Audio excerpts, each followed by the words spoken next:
We have a choice with our pain. We can either try to suppress it and ignore it. And if we do that, inevitably, we are going to end up taking it out on ourselves in the form of depression or something like that.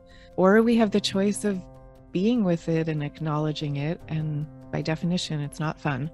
But there's a way in which we can transform that pain into something else. That's the heart of the creative impulse for most creative people. They're like looking at something painful in their life, they're looking at their sense of longing, and they're trying to turn it into something else and something more beautiful.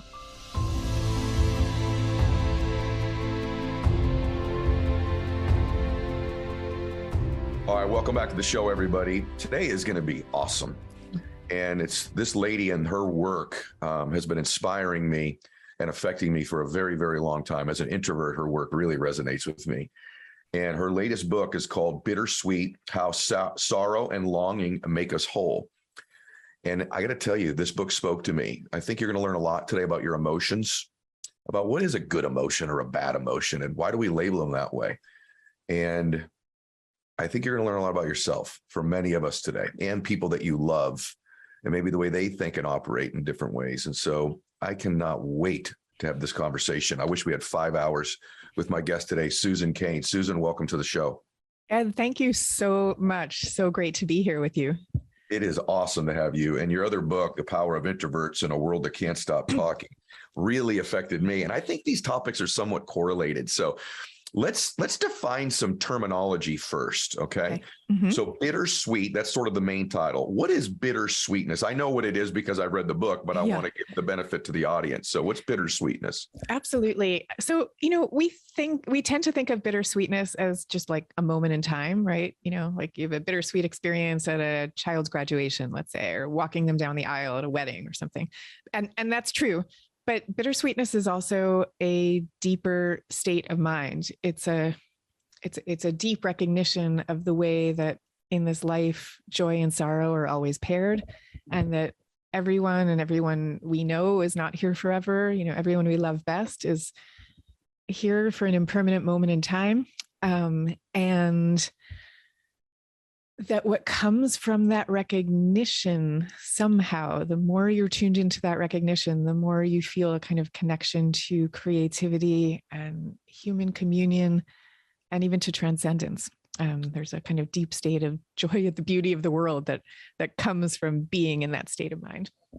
Amen. Yeah, and I've felt this since I was a little boy and never had it explained or defined to me. And so when I introduced you and I said that your work's deeply affected me, I really mean it, because it's explained me to me in many different ways. In other words, I think my audience knows me so well by now, but I contemplate the end of life often.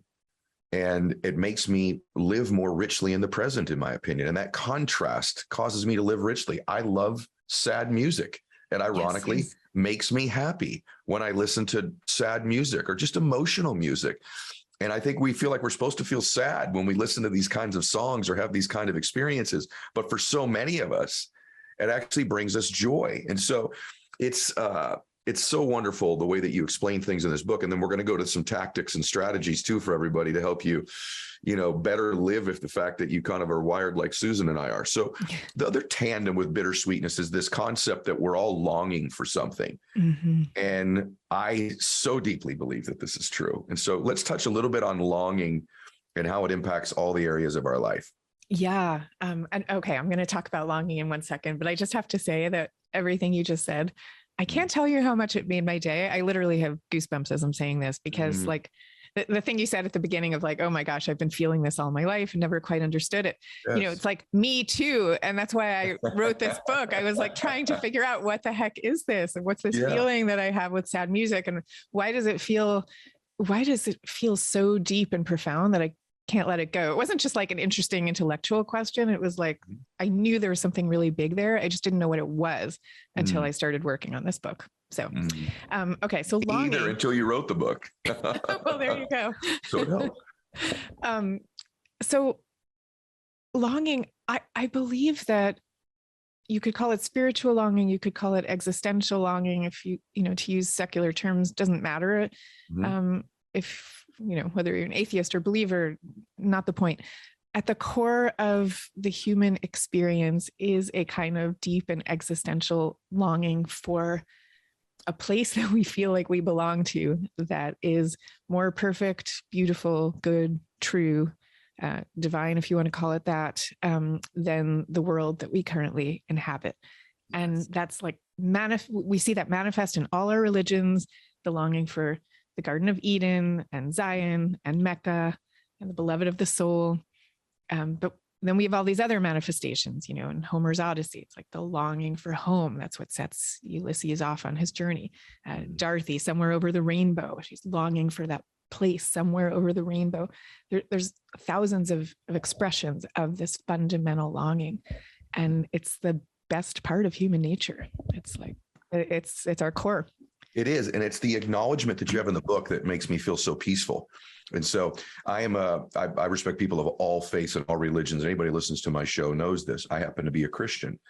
And I've always known that on all of us, there's this calling to want to understand our lives and the purpose of it, and to get back to this place that's better than here. Yes. And this may sound funny to everybody, but it didn't once I read Susan's book. Like, I love rainy days. Mm-hmm. I love it when it's even a little bit. Right now it's overcast. I live at the beach. It's an overcast day, and people think I'm strange sometimes when I go, I actually love the overcast days better than the bright sunny days. And I found that some people think I'm crazy, but the majority of people I meet go, you know what, me too. And when I listen to sad music, it ironically, the contrast, the duality somehow, the complexity of both emotions. And so why are we starting the show with this? Because I think the overall premise here is that it's okay to embrace these thoughts and these emotions, and it enriches our lives. Whereas culture, and I'll let you speak to this, society sort of tells us to avoid and to suppress these supposedly negative emotions. I write in my new book, The Power of One More, I don't think there are positive or negative emotions. They're just our emotions. Mm-hmm. I also think maybe an overabundance of one or the other can become unhealthy to some extent. And you write about that as well. But just speak to that again about it's okay to embrace these other states of being to enrich in our overall life experience. Yeah, absolutely. I mean, we actually found, from the different research that I did for the book, that this state of mind that you're talking about, the love of rainy days, love of sad music, all these things, it is intrinsically connected to states of creativity. It is connected to a sense of human bonding. It's connected to a sense of transcendence. And as you say, yes, we are living in a culture that is telling us not to go there because we're supposed to be so cheerful and upbeat all the time. To use your metaphor of weather, like you're only supposed to admit to liking sunny days. It's like, as you say, it's seen as weird. Why would you like an overcast, cloudy day? What's wrong with you? And that's cutting us off, not only from the truth of our emotions, but from some of the best parts of ourselves. The best parts of ourselves. That's the crazy part of it. I agree. And you also talk about, and I've been talking a lot about this myself. I don't know if it's my age or stage of life, but imagine a world, you say in the book, with no sadness, loss, or suffering. And what we think we would want in a world like that is, we would just all be happy all the time. But you submit sort of a different belief system about that. If there was never any sadness or loss or suffering, what do you think the world would be like? Well, I have to say, this one's a complicated question because, I mean, no one is giving me this magic wand, but if I had a magic wand and, we're offered the chance to remake the world without sadness, loss, or suffering, honestly, I'd probably do it. So my point is not like, yay, sadness, yay, suffering at all. Sure. My point is more that this is the world that we live in. The world that we live in is a world that contains joy and sorrow, sadness and happiness, light and dark, all of it. That's our world. And in that, so first of all, to be able to look at the truth of that world and speak the truth is a huge thing in and of itself. Mm-hmm. And in that world that we have, it so happens that being attuned to life's fragility has all these other benefits to it, that it connects us, first of all, because the fact is we're all in it together. We're all in the same strange state of exile from the Garden of Eden. We just are. Yep. And the fact that you're in exile and I'm in exile, and so is everybody listening, there's no greater bond than that, really. And that is, you just nailed it. I love it. That is what bonds us together. And I think that why I think this is so important, why I wanted to cover it early in the conversation, was that I feel like people who think if they do experience sadness, or they do experience some form of suffering or melancholy or even anxiety or fear, that somehow now they're disqualified from the other emotions, that I'm not supposed to have any. If I have any pain or I have any suffering or sadness, that means I also can't be happy, blissful, passionate, or have ecstasy in my life. Right. And that's a great lie. It's absolutely not true. Correct? Correct. Yeah. It's like, I actually often think on this topic and on all topics, if everyone could just embrace the idea, both these things are true, like two things can be true at the same time, Yes. we'd all be so much better off with our politics, with everything. But anyway, So right. We can be and are happy and sad. That is the nature of life. And some people do, tend more to the cheerful, and some people do tend more to the gloomy, but that doesn't matter. For all humans, we experience it all. You say that the way we meet our pain defines who we are. And I want you to elaborate on that. I've been saying lately that, on the other side of temporary pain, oftentimes we get introduced to another self. Napoleon Hill says that in Think and Grow Rich. And I find that when I speak about pain, so when I speak about winning and competing and achievement, I get incredible responses from people. Mm-hmm. But when I speak about pain and suffering and even death, and that, that it will come for us at some point. I've been speaking a lot lately about my father's passing, that the depth of emotion, the depth of the energy, the depth of the feeling is maybe 100 times greater when I touch on those topics than just the good stuff of winning and competing and achievement. So what do you mean when you say the way we meet our pain defines who we are? We have a choice with our pain, which comes into every life. And the choice is, we can either try to suppress it and ignore it. Mm-hmm. And if we do that, inevitably, we are going to end up taking it out on ourselves in the form of depression or something like that, mm-hmm. or on the people around us.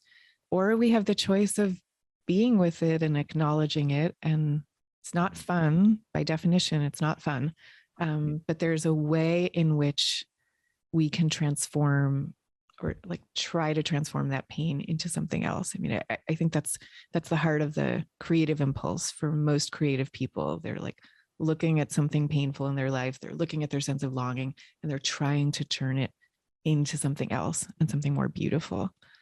Is there a practical thing you can do every day to do that?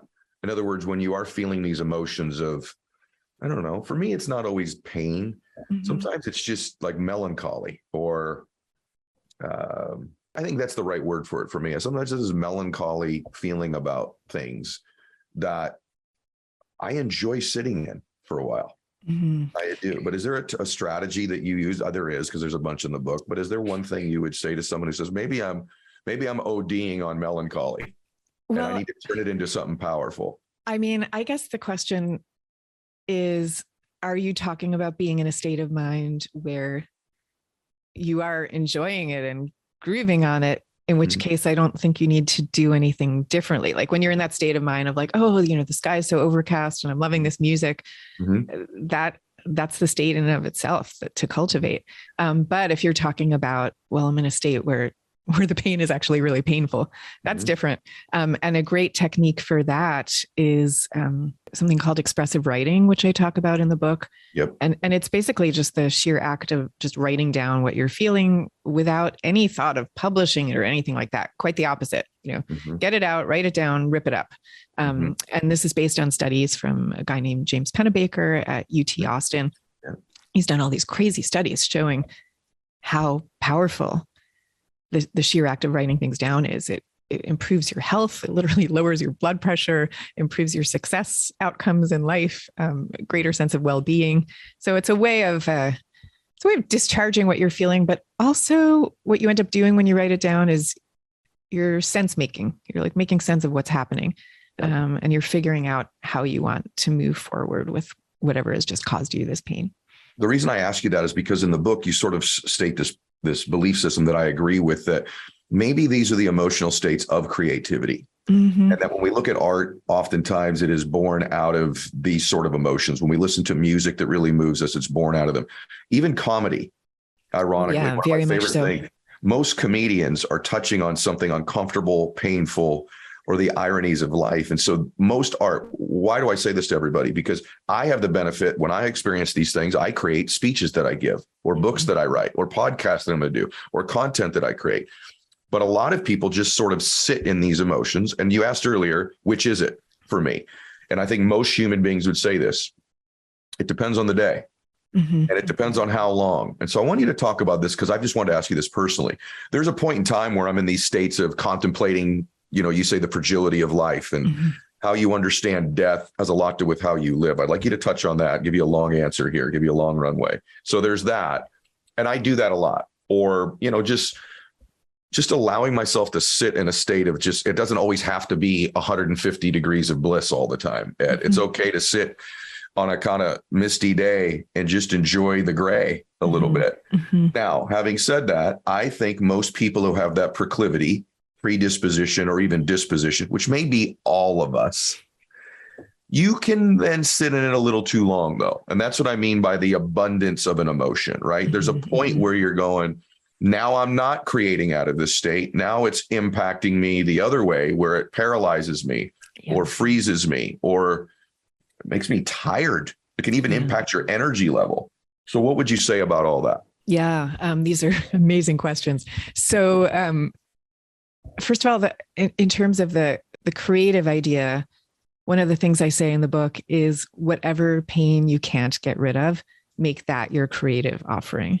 And as you say, there's just so many studies and so many examples that I talk about of the ways in which creators do exactly that, and it's not an accident that so many of our great creatives over time were orphaned before the age of 18. Like an astonishing percentage of them lost one or both parents before age 18 because that's what they're doing. They're figuring out how to take that ultimate longing that they're left with and turn it into something else.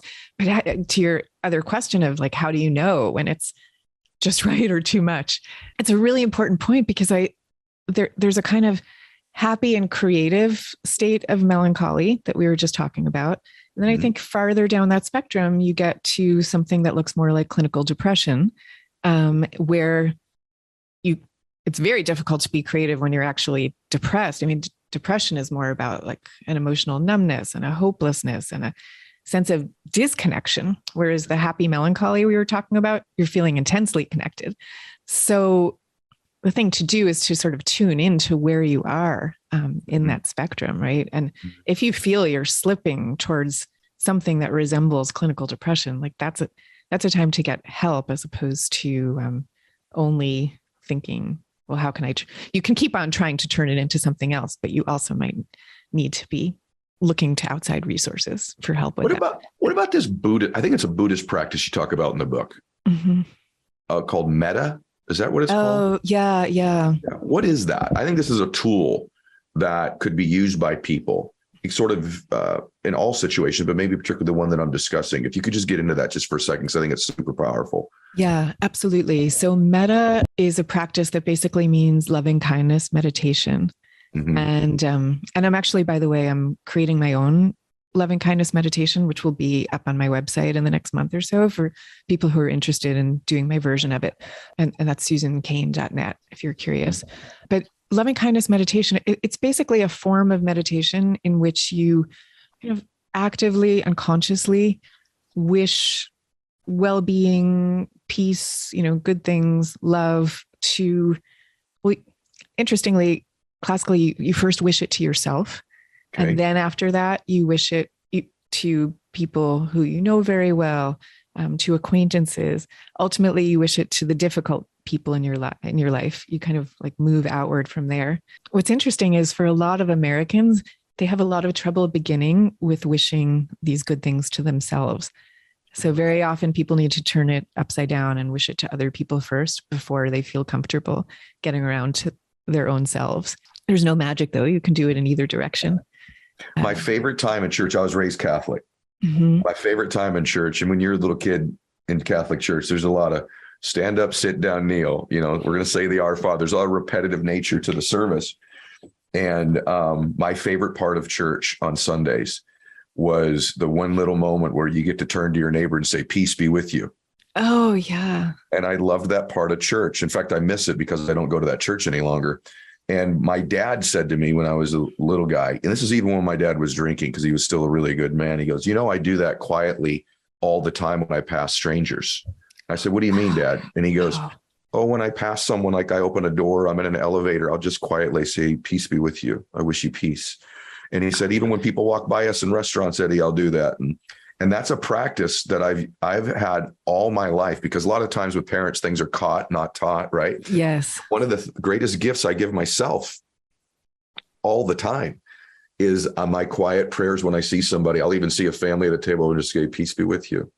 And just that feeling feels so good to connect with someone's soul who may not even consciously know you're connecting with them. But I have this belief system that subconsciously, spiritually, from an energetic soul perspective, they do feel it. And so I love that you bring that up.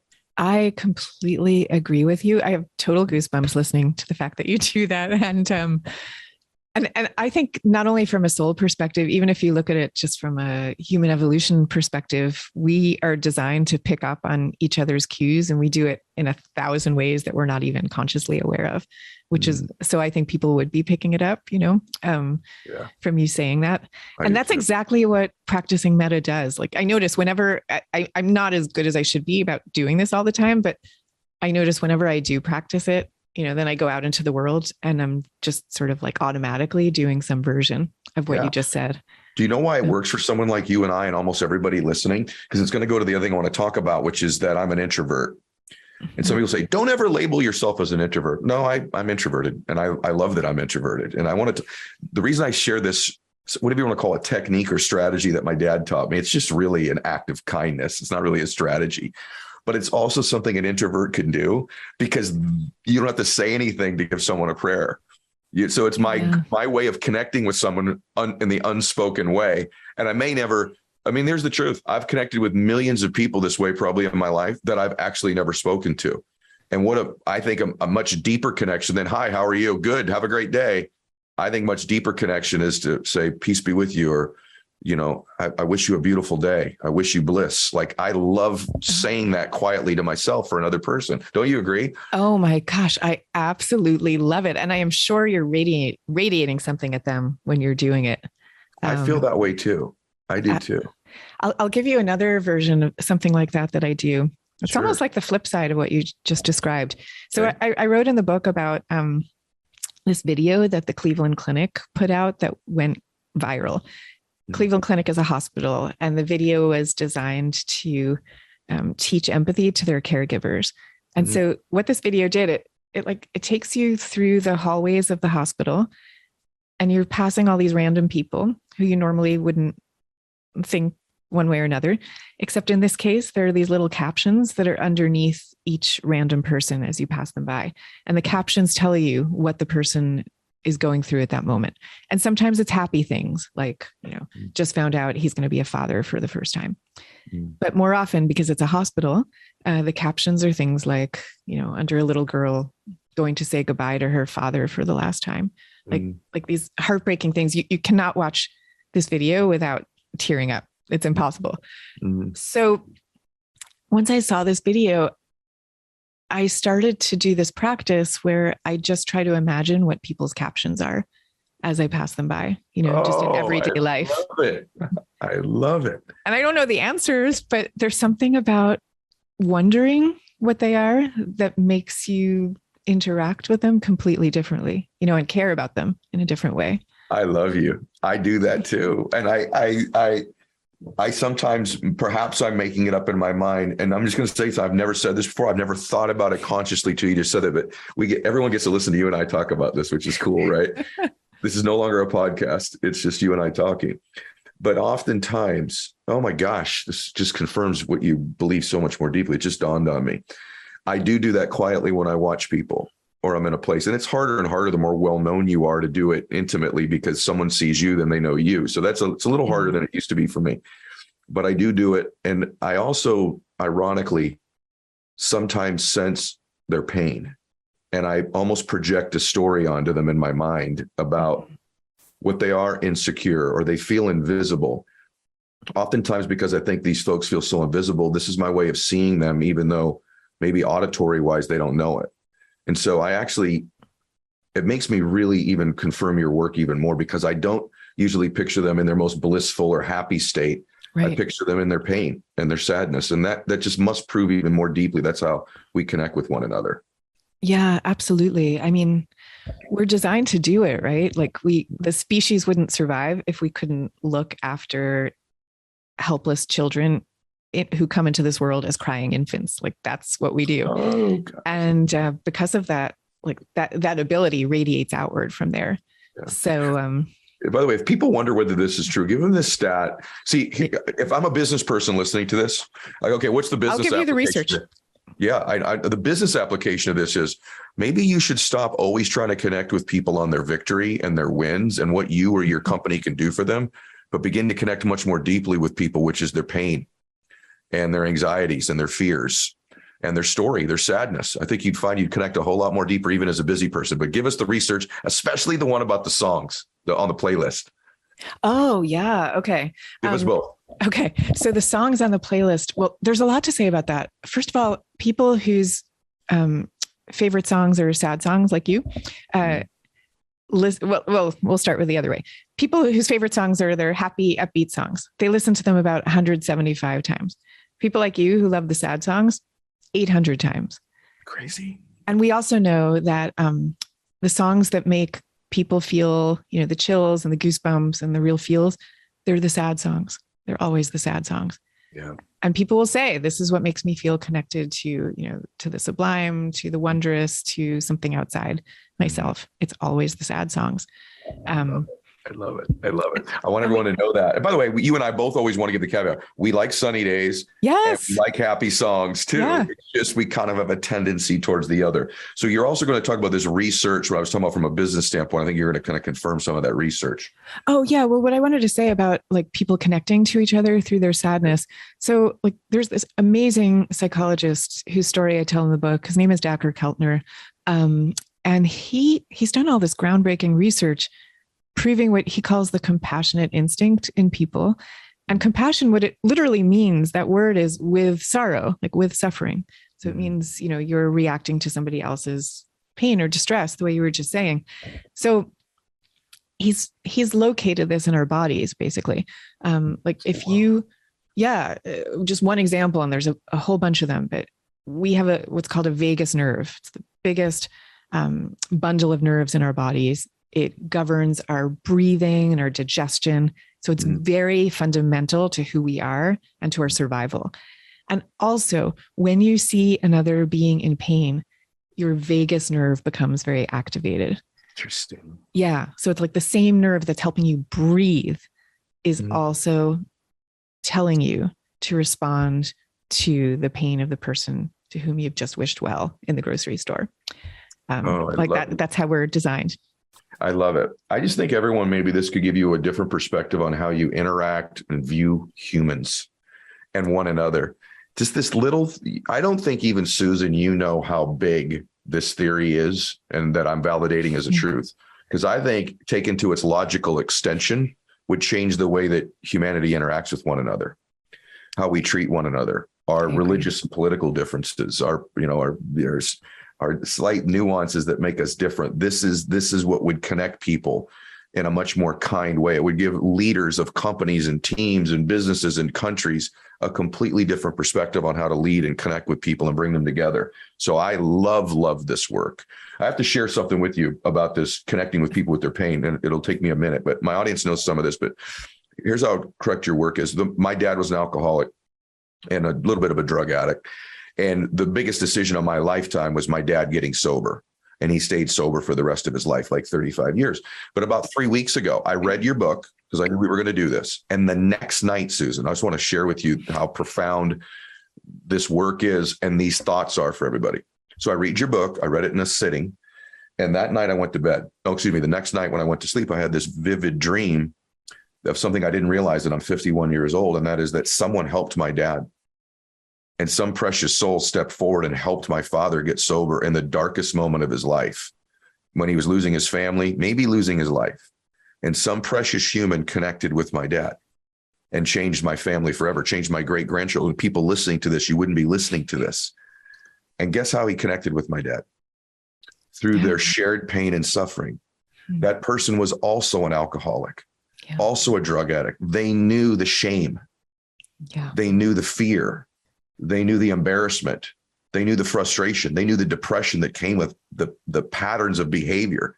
Had that person connected with my dad through bliss and sunshine and rainbows, or their own perfection, their own lack of pain, but they would have never been able to help my father. They reached my dad through connecting, through shared suffering, through shared pain. And then from there said, here's how I can help you. So from every perspective in life, the connecting point is here, and then how I can help you. Isn't that a great example? Oh my God. It's an amazing, amazing example. Thank you so much for sharing that. Yeah. And I think I don't have that dream if I don't read your book the day before.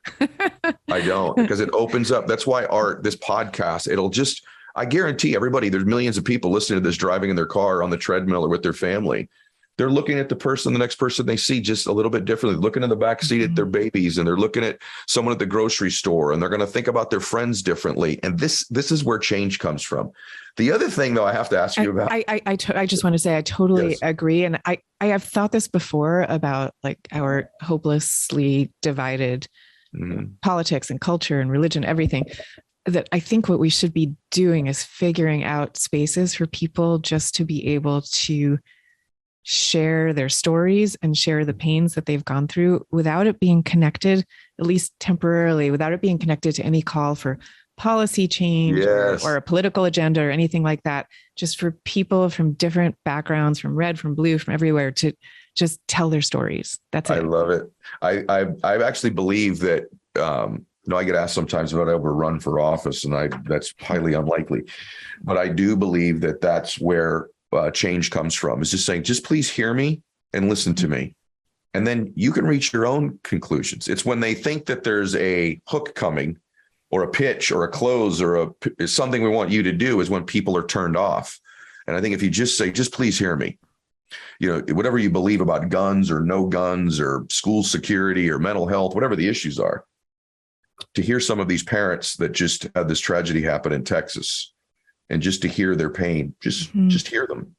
Many of them have differing views themselves on what should be done about it, but you would reach a more beautiful and correct conclusion if you just listened to people and heard their pain and heard their suffering.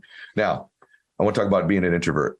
Okay. Because it's all linked together for me. Do you think someone is born an introvert, number one? And why is there power in introverted people? Oh, gosh.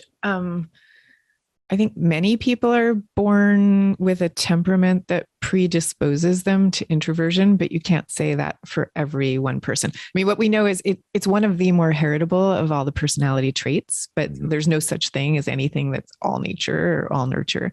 But we definitely know that there's a lot of babies who are born into this world with a kind of more sensitive nervous system, which makes them react more to all the different stimuli that come their way. So when those babies are 2 years old and you put them in a play group of kids they've never seen before, they're going to experience that as an overstimulating event. So those kids are going to react like, they're going to clam up until they start to process all the different stimuli and feel like, okay, now I can join in. And then there's other kids who are born with a temperament where they don't notice any of that stuff. And so they can just plunge right in right away. Why'd you call it the power of introverts? That was interesting. My book's called The Power of One More. I'm like, there's a common theme here, but why is it the power of introverts? Because I see introversion just the way I see, bittersweetness, as we were just talking about. I see them both as kinds of hidden superpowers, hidden because we live in a culture that wants everything to be extroverted and cheerful. But like with introversion, the power is that if you're spending more time in quiet, which you're going to be doing by just virtue of your nature, you're by definition going to be spending more time listening because you're not as interested in talking. You want to be listening more. You're going to be spending more time in states of deep focus, or the creative process itself involves solitude. We tend to think of it now as this big, festive collaborative activity. And it is partly that, but we know that creativity actually can't happen without some element of solitude, which if you're an introvert, just comes that much more naturally to you. And then there's also the less expected powers, like even when it comes to leadership, where people really expect introverts would be at a disadvantage.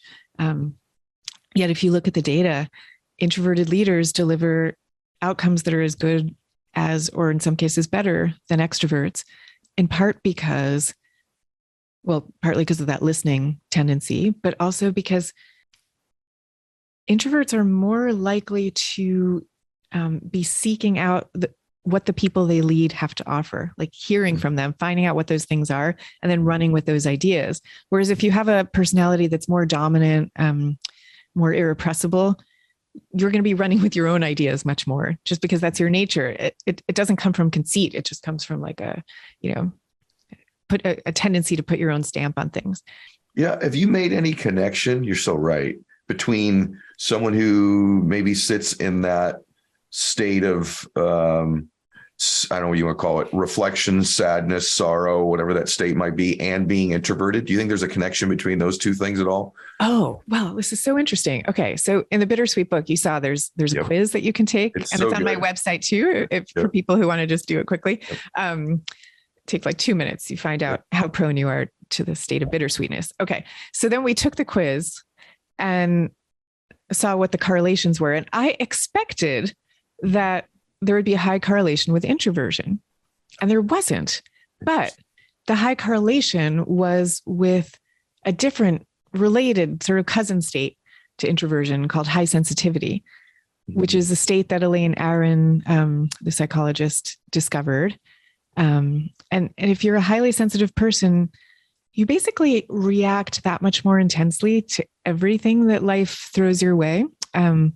So the beautiful sunsets are going to feel that much more beautiful to you. An upsetting experience with a colleague, a conflict with a colleague is going to probably hurt you that much more or upset you that much more. That's the state of sensitivity. And there seems to be a really strong correlation with sensitivity and bittersweetness. I love it. Why am I talking about this at length so much, guys? I'd like you all just to embrace this part of you, or at least be open to the fact that you may have more of it than you realize.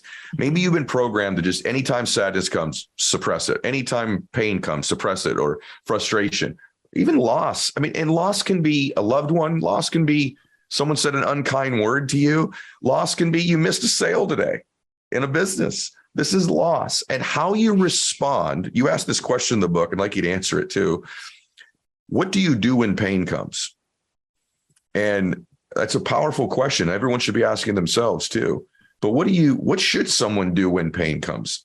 Susan, what would you say? That's a tough question.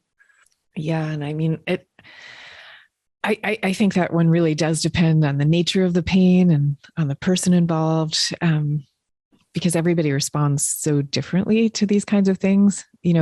Like I just went through a succession of bereavements, right? During COVID, I lost my father and my brother. Gosh, wow. I'm so sorry. Oh, I mean, thank you. Wow. And for me, I was like, partly because I'm an introvert, I guess, but I'm sure it's other things too. Like I really wanted to process all of that pretty privately. And I turn it into creativity pretty quickly. Like I start writing things down. But then my literary agent, my very beloved literary agent, he lost his wife to ALS not long after. And for him, he's been doing this series, like all his clients have come together and we get together with him for virtual Zoom sessions. It started out as a memorial service, but now we do it like every week or every 2 weeks. Wow. And he says a prayer and we talk together. And for him, that's like incredibly sustaining through his pain. So I think it really is a matter of turning into what each individual heart needs and not expecting that there is going to be one cure-all way to go. Yeah, but as it comes to grieving, you actually say in the book, I told you, I read every page over and over. You talk about in grieving that oftentimes it's the same sort of societal bias against these sorts of emotions. But hey, let it go. Right? Like, as if sitting with grieving or some pain or discomfort is such a terrible thing. You talk about use that terminology that this soon will pass, and you let it go, or these other things with grieving. And you say, well, hold on a minute. What would you say about that? Yeah. So let it go to me. Let it go. It's a very complicated concept, really, because I do find a lot of sustenance in it. And at the same time, there's something in that phrase of let it go that's a kind of like more polite version of move on, get over it, get over it. Yeah, I agree with you. And I think what we need to do is not get over it until we're ready to get over it. And the great news is for many people, we actually are way more, we know this from research, most people are way more resilient to grief than we expect we're going to be, although it never goes away completely. And then some people are not. So there's a different formulation that I talk about in the book that I like better than let it go. And this one comes from the writer Nora McInerney. And she talks about the difference between moving on and moving forward. And moving on is kind of like, get over it already, just get on with your life. Moving forward is much more the idea that you are going to go ahead with your life, but you're going to carry with you forever the person who you've lost. And you're going to carry that grief with you to some degree forever as well.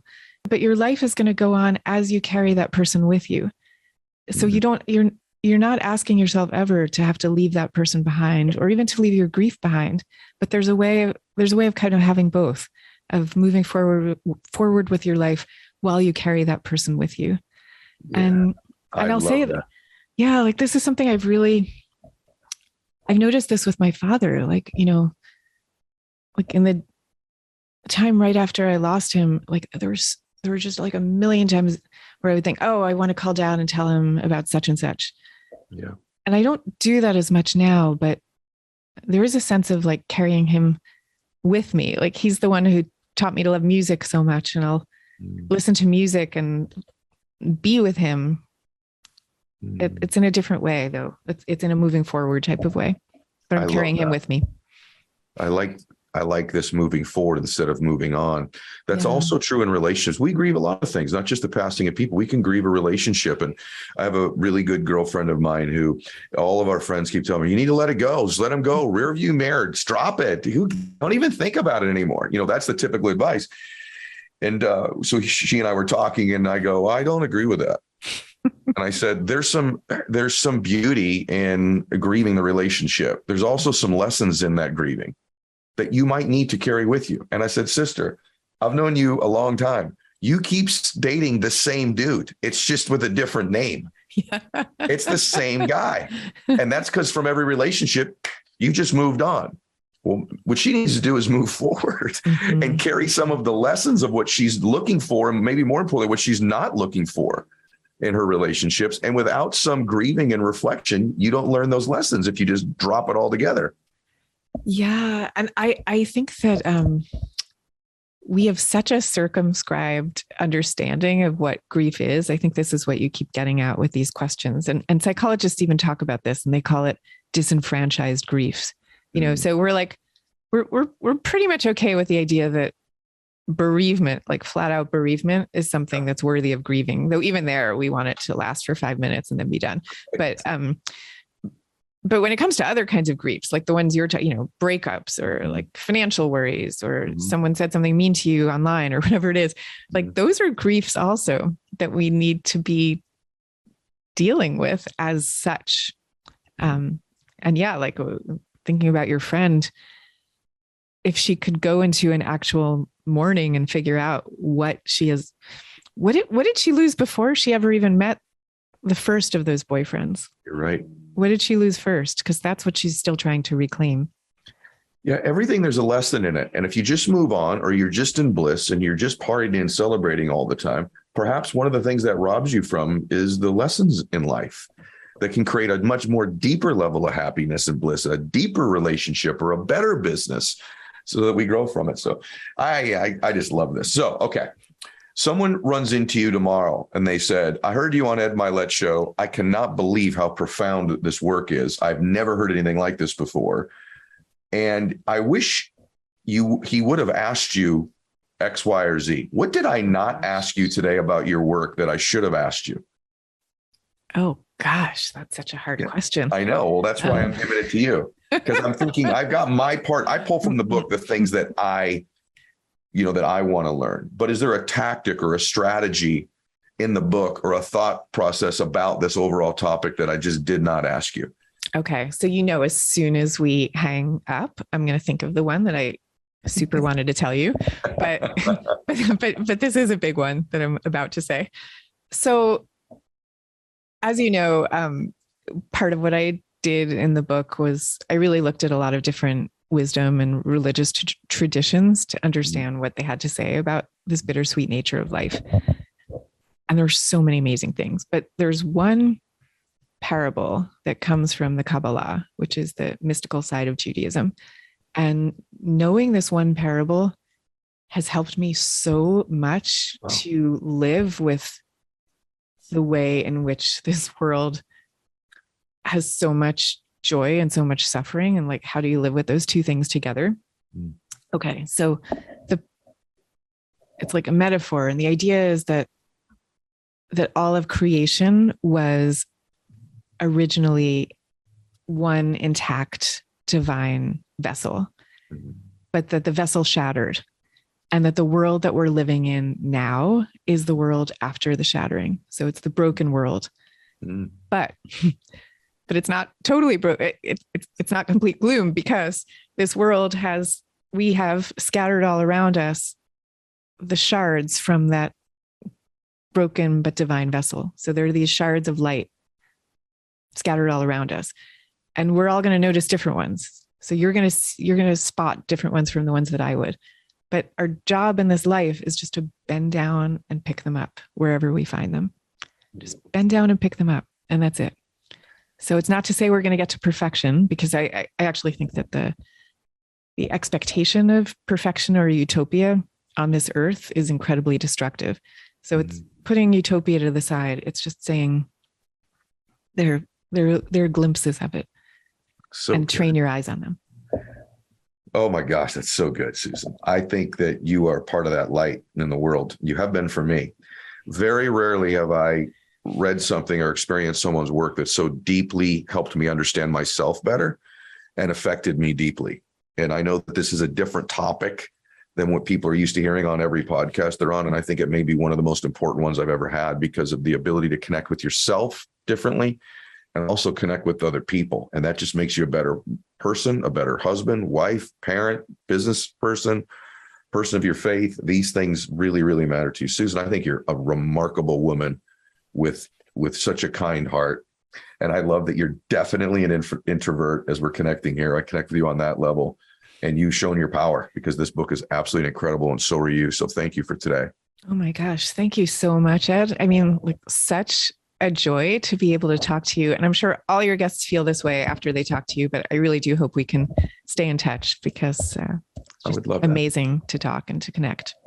I love that. I would love that. And I'll give you my word that we'll do that. So, hey, everybody, today is special.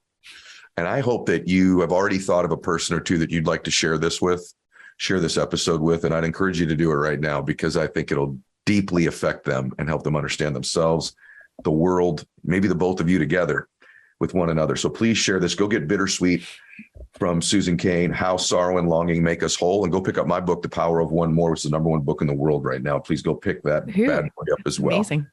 All right. God bless you. You're amazing. Take care, everybody. Max out.